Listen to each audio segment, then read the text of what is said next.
All right, welcome back. Still Friday. Happy Friday. The camera finally cooled down a bit. Very concerned about that.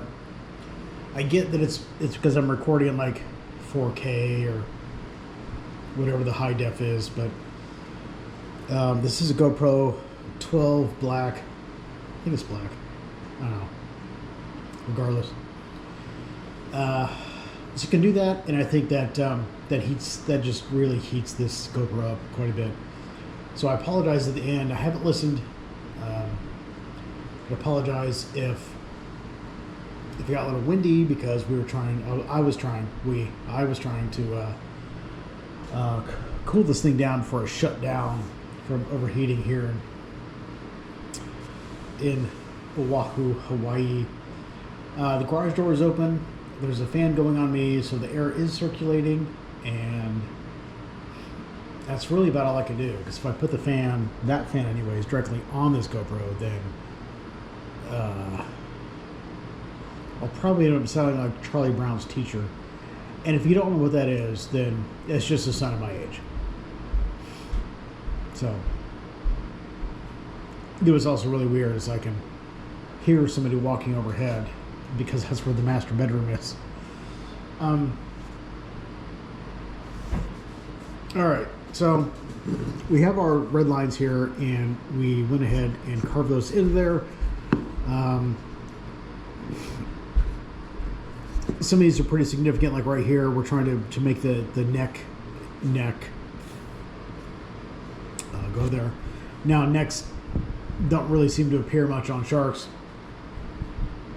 in this manner, but this is a wand with the shark face, potentially. So what we'll go ahead and do is go ahead and carve this and get rid of the red, and just kind of go from there. Probably find some really cool stuff tomorrow at Turtle Bay. Usually find cool stuff.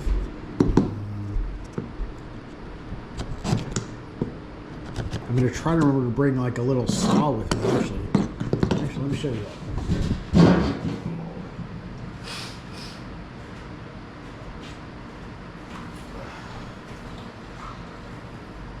that. So I will probably be bringing this with me. I had two really good. This is a pole saw, right? So it's not a push saw like most American saws are. I had a couple of really good pole pole saws that got ruined basically in Hawaii, and the move from Hawaii over to the U.S. And so I bought some cheap things like this, but I'll probably be taking this one with me tomorrow at Turtle Bay. So if I find some really good driftwood, I can saw off the parts that I want. Because if it's big, then no offense, but I'm probably going to be walking like 5-6 plus miles tomorrow, and I'm not going to be carrying, a freaking log. Right? So I'll probably cut off stuff. It's about this size, a little bit longer, something similar to that.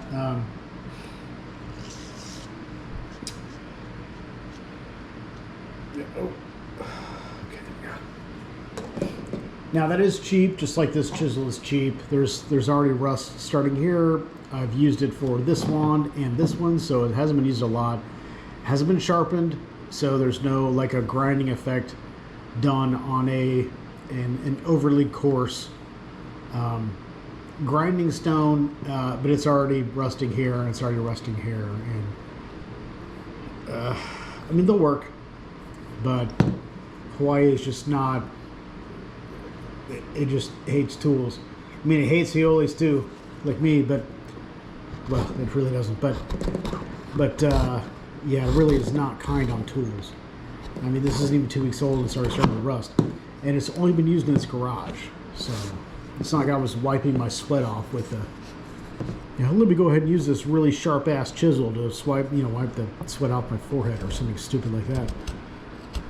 Nonsense.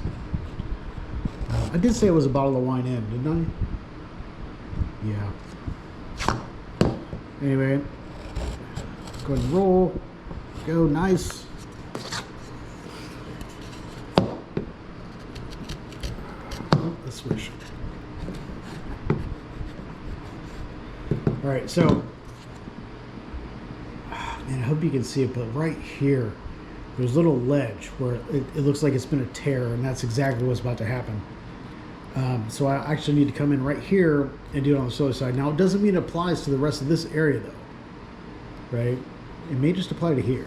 So, like up here, if you remember right, I was coming up here, I was tearing out, I was going this way, it wasn't. Coming up here, it was tearing out, going this way, it wasn't, and vice versa. It's kind of the same thing. So let's just go ahead and be real nice and gentle-like. Gentlemanly. See, it's tearing out there a bit. It's just, the brain doesn't want, here, let me take my glasses off. Let's go old man style here. All right. Yes, I am, oh, there it is.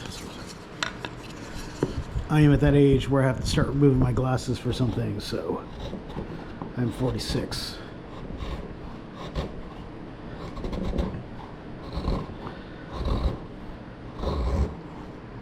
There we go. Still see some red ink there. Let's go and take care of that. See some tear out, tear out, tear out. So we flip it over. Go real nice and gentle here, gentle lack. There we go. See right here, it was tearing out this way, but here it's tearing out this way. See, but you probably can't see. I hope you can see, but you probably can't. If you can't, why the hell am I recording this in like freaking 4K and shit, right? Let's just go. I mean, it gets that way. Now, you can get around that with like a file, but really, we're using this chisel so we can make some of the gross movements, Gross, gross, right? Gross movements, larger removal movements, before we switch to tools like the file, because otherwise we're just gonna be sitting here filing all day. You know, I mean, I've seen people use like just now this piece of wood is pretty soft because it's been degraded for a bit. But the one I told you about, I'm taking a chisel to that damn thing, and it wasn't budging at all. It was pretty much laughing in my face. And that's the only time I've really considered, oh shit, I should use a power tool here. But sometimes it's relevant for that. But if I were to use like a power tool here, this chisel, the entire set of these chisels, excuse me, there are 4 of them over here. I'm using the second to smallest because that fits with this wood, right? I could use the smallest, but anyways, it's like what less than 30 bucks, right? If I keep buying Dremel sanding bits just to try to remove things like this, that dust is going to get everywhere, and I don't necessarily want to be breathing that in. And it's so freaking hot here, right, that I don't want to be cooped up in a respirator like I have to do when I mow the grass, right? Because I'm allergic to every single type of grass the VA tested me for. I was pretty much allergic to, and it wasn't that way before Iraq, but you know, it really doesn't matter in a sense because that's the way it is now. You know, so anyways, so I've got some sinus stuff going on right now. I hope it wasn't from the filing earlier, but that can happen. In fact, there were some woodworkers that when they work with certain woods, especially like ebony and things like that, they develop an allergic reaction very quickly. Because allergies can happen at any time in your life, right? They really can. Which is why I'm not compensated by them for the VA, because I didn't have any before I went to Iraq, and I sure as shit did after. And so some of the woodworkers have developed allergies to some of the woods that they have worked with because they're using, like, they're inhaling these fine particles that then are seen as foreign invaders in the system, which triggers an allergic response. So we're trying to also get around that. So I'm not just going to sit here and go, I have a belt sander that I'm not with me right now, but I have 2 belt sanders. I have a belt sander that's about this big. It's It's about 15 years old. Got it on sale. Works like a charm. I've got another one that's about this wide. It's about this big. I could just sit and zip this thing on here. It's not nearly as rewarding, and I got to worry about all that dust, because if it doesn't get in my lungs, it can still get in my eyes. And anyways, I'm saying all this so you can kind of keep this in mind if you do something similar. So my advice is that if you are not going to go ahead and do this, and that would happen if you were almost regardless of the material you're using, right? Almost nothing is hypoallergenic. So keep that in mind. You need to have like a dust removal process. I got that fan going. Now, if I start having problems and my stuff gets here, I'll literally wear a respirator or just stop working with that wood entirely. But in this case, I would probably just set a fan up, like a big ass table fan right over here, blow that sawdust away as I'm just using a Dremel or something, and then that just wouldn't be listed as hand done. So back to work, less whining, and go. It's going pretty well. Now, the reason I'm kind of going like this, and I'm not quite as scared of that, is that I want to kind of reinforce this edge here, which I can sand down.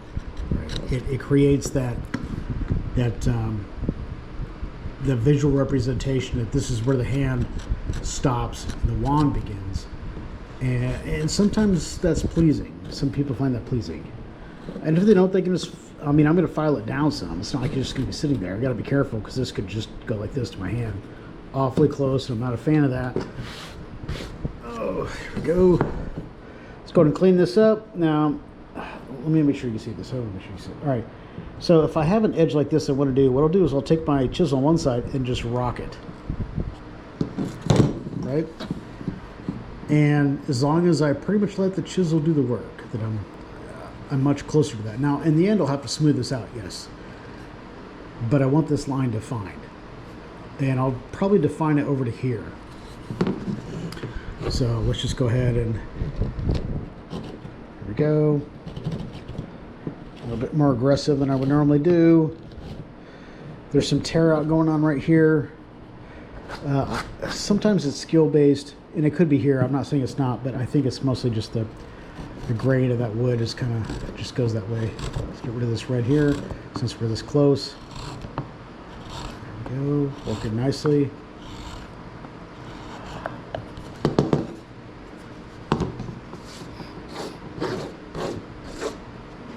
I mean, you know, having a fancy wand does not make it more effective, right? It doesn't.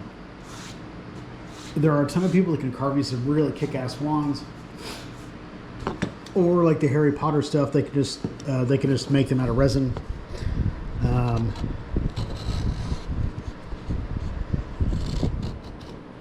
I have a tendency to imbue my wands with certain things, and the place where I'm going tomorrow, Turtle Bay, is where I got my death wand from a deadfall. I didn't obviously cut it from the tree. That would just be inappropriate for a death wand, right? But I also got my Leviathan wand, which is also a deadfall from that same tree. And that tree was used in the Pirates of the Caribbean. I didn't honestly know, but they told me, so now I do. See, I don't know if I wanted that hard edge right there, but it would make it more consistent with the smoothing efforts here. Now, again, I can just take this, smooth it out just a little bit more. Actually, if you're a guy, that's kind of what they do with the trimmers when you're the razor when they're doing your neck. If they want it neck, if you want it blocked or rounded. It's kind of the same thing. They're saying, okay, here, and just getting rid of anything that gets in the way. So here, I don't necessarily need that. This is the under part of the wand. They may be looking here, but this isn't going to be the focal point. But this does need to be much smoother, right? I can get away with this gradual ledge here, which I will fade into the rest of the wand. But down here at the bottom, somebody's hand might go here like this, and that needs to be more smooth. There's just enough of a difference here that I don't need this hard kind of stop, and then that is perfectly acceptable. Now if they're going up this high, they got some big ass hands, but you know, not judging.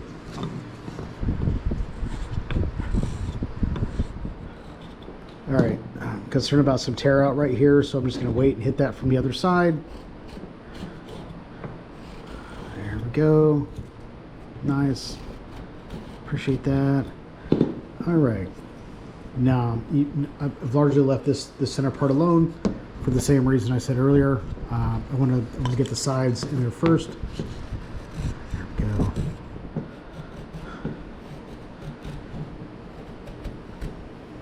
go. Oop, yeah, see. There we go. Much different. If I go this way, it tears out here. If I go this way, it can tear out there. That's just kind of the way it goes. Use a file, but I'm looking for a specific shape, and this isn't going to be the only wand that I do. It's not like I'm going to do this wand and then I'll have to do another wand for like 10 years. Very different scenario, right?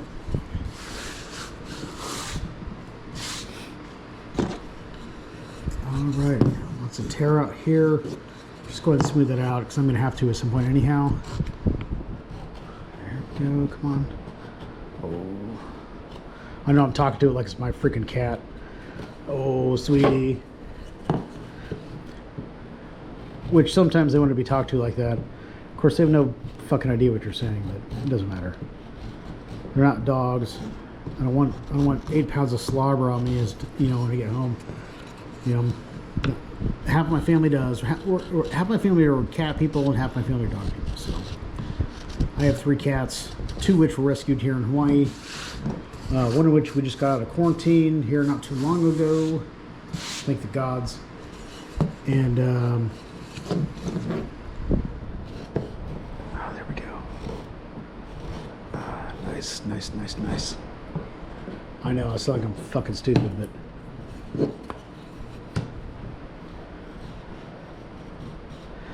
so let's get on to a topic here you may or may not have thought of, but I've thought of it. So I've thought of it beforehand. I've thought of it in advance. When artist makes work, works. Well, a work. It can be singular or plural, doesn't matter. One thing that I used to wonder was, as part of me in this wand. And the truth is that yeah, there'd be like some small amount apart, but the real question is, does that matter? And that answer is no. No, it doesn't matter. I'm not pouring my heart and soul into this. I'm just enjoying my time as I attempt to carve something that looks like a freaking shark's head on a wand. But there is a lot of time and attention done to this, and it's a genuinely fair question because it's a hard. My hands are all over this, and I can say that when I release a wand like this to somebody, I remove myself mostly from it. Right? It may show that I made it, but it's not going to show that I own it. Right? There's not going to be some egregore of this wand, for this wand of me, because I would disperse it, because that's pretty unprofessional. But that's me. It doesn't mean that other people are not going to do that. I'm not saying it's intentional. I'm not saying it at all. I'm not saying it's really even something to be concerned about, because you should be cleansing your tools, right? You should be cleansing your tools when you get them. You should cleanse your tools frequently, and you need to establish yourself as the sovereign user of whatever tool you are using. So here, yes, I'm spending a lot of time, energy on this wand. but it's not going to necessarily really have a whole lot of me in this wand, because that's not the point of the wand. And now why would I say something like that? Well, I'm not using a whole bunch of tools to make this happen, right? I'm using my hands for this. This is a hand-built tool, essentially, is what this is going to be. And so that's very different than me, say, using a Dremel, right? But if I were to use a Dremel and just go ahead and do this, which I could afford to do all that, sanding things, I could do that. It's not nearly as rewarding, and I don't gain skills from that, but I could do it. And there's going to be less of me in that tool, and that might be beneficial. But here, I am hand carving this, I'm hand doing this. This is coming from my hands, and it's hard to explain, but I'm not emotionally attached to this wand, right? I'm not emotionally attached to this wand, right? I'm very thankful that it has turned out largely. It's a little bit thicker than I'd care for, but this kind of dictates that. I can't make it much smaller with wood that I don't have, and if I were to take this and strip it through here, some of this would chip out. I'm not attached to that wand. So will it have a minute trace saying, oh, Norse 900 was here? Well, yeah, of course it will. Unless you cleanse it all out, which it's your right to do. I'm not here to, I don't ask permission from most other people for my workings, and I don't expect you to request that from me. So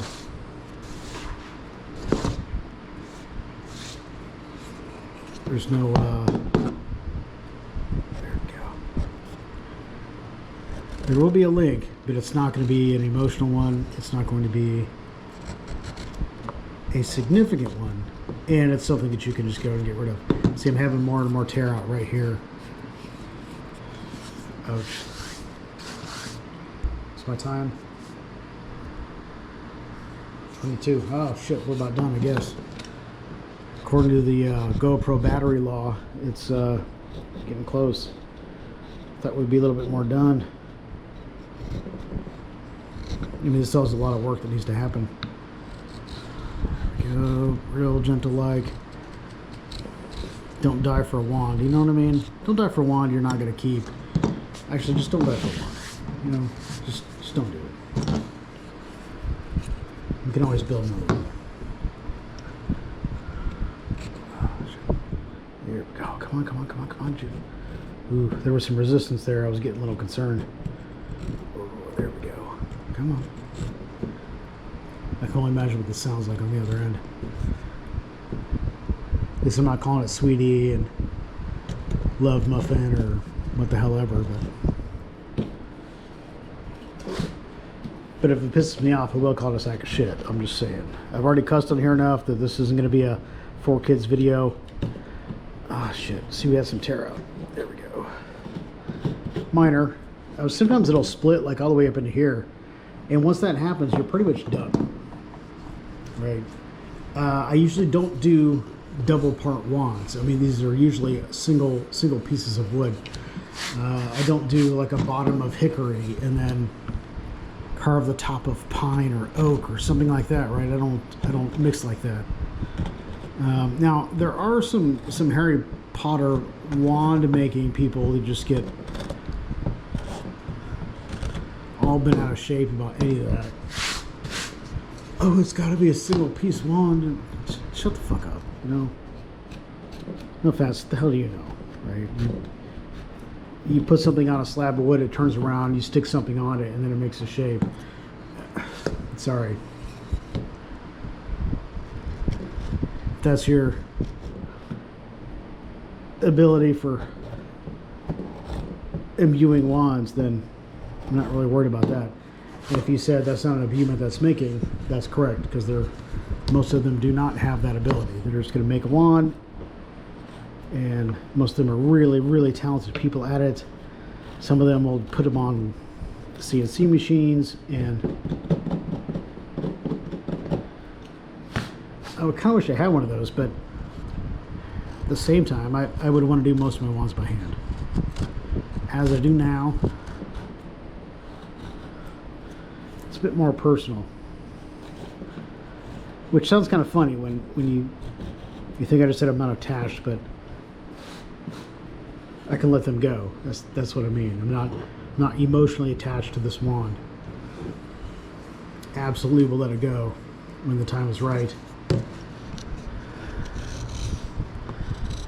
We need more of a curve here. Notice we don't have any of my red lines, so I should probably go ahead and get back to that.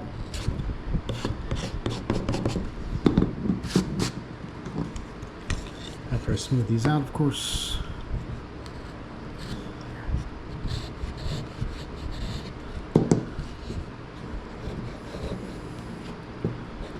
There we go.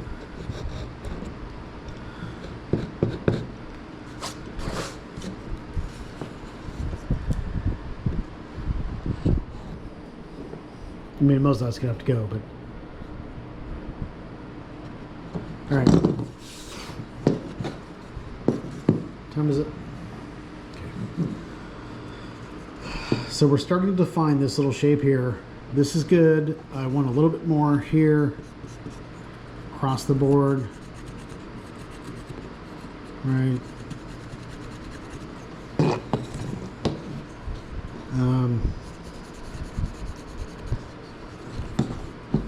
See, this is a little high. Maybe you can see that. Just go ahead and make it a little bit more uniform. But I'll shade it heavier on this side, so that way I know more of the carving needs to be done here. There's more of that here. So this stuff over here, it's light, so I'm just gonna make it kind of even. All right, this is a bit bulky. That needs to go. Just trim this down a little bit. Just this one part here, not the rest of this. This will probably come out, but I want to make sure before I do it. Like I said, it's easy to take stuff away, but putting it back on, much harder. It's kind of like war. It's a lot easier to kill than it is to nurture, because you can be over in a minute, if that. But it's going to take 20 years for somebody to, adult to replace you, sort of thing. So let's go ahead. We're getting close on time. I'll have to keep an eye on that. Tearing out here like that. Come on, there we go. The tearing out could just be that I'm putting too much pressure on the chisel, not angling it up enough, or perhaps too much given the strength of the wood, because the wood's feeling a little bit soft right here on the inside. It's not quite as firm as at least I imagined it was. I can't say definitively because I wasn't exactly checking for it, right? Here, let's just go ahead and shave this down.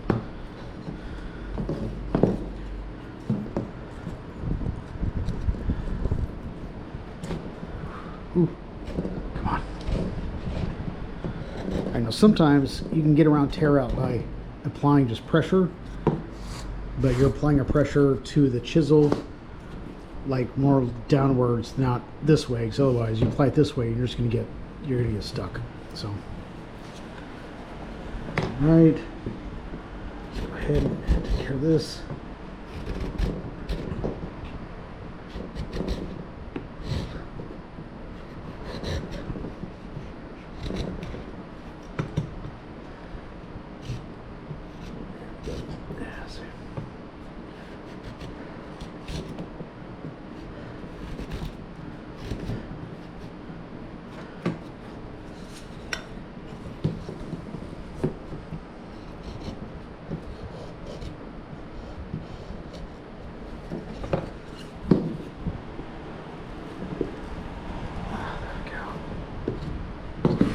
Kind of tearing out here. So got a little red going on. Getting a little close to my hand, so I went ahead and pulled that one. It's all right. Some red.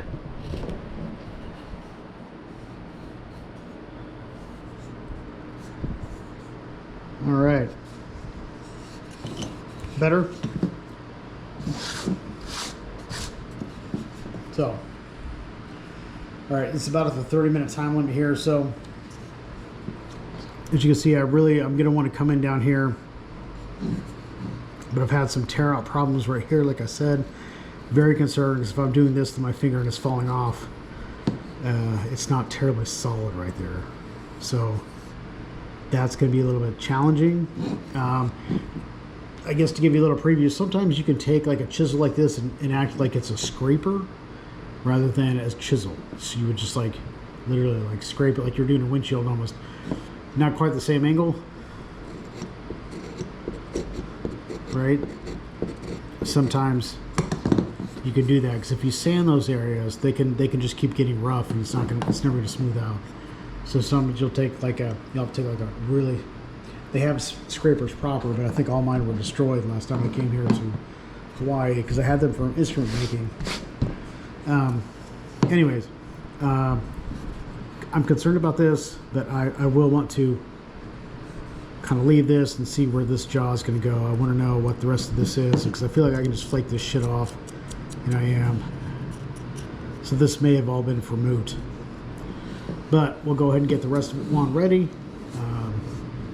So not bad progress today. I mean, especially when you consider the rest of it was pretty much like this, and now we're down like this. We're not egregiously one way or the other. It's more balanced, regardless of which way you look at it. Yeah, some small things, but we can't erase this curve, but we've lessened it a bit, right? And part of that would be taking this side in right here, or shaving this down right here. But it all depends on this mouth. If I can get a jaws out of that baby, you know. So that's going to have to be the end of it for tonight. Tomorrow I'll be hiking, so I don't know how much time I'll have for this or energy. We'll probably go like 5 or 6 miles in the heat. So I'll have new wood, but I don't know if I'll get back to this one. So happy Friday again, and have a good night.